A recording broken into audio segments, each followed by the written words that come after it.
उच्चाटच्या दुर्गम भागात उपमुख्यमंत्री एकनाथ शिंदे साताऱ्यात पुन्हा राजकीय हालचालींना वेग.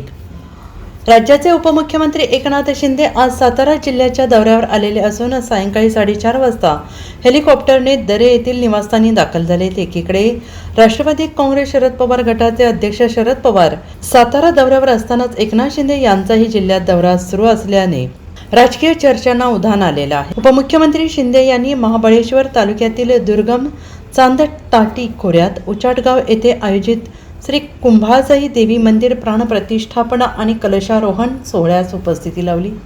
मोरे देशमुख इनाम कांदट येथे हा धार्मिक सोहळा पार पडत असून स्थानिक ग्रामस्थ आणि शिवसैनिकांनी त्यांचे स्वागत केले.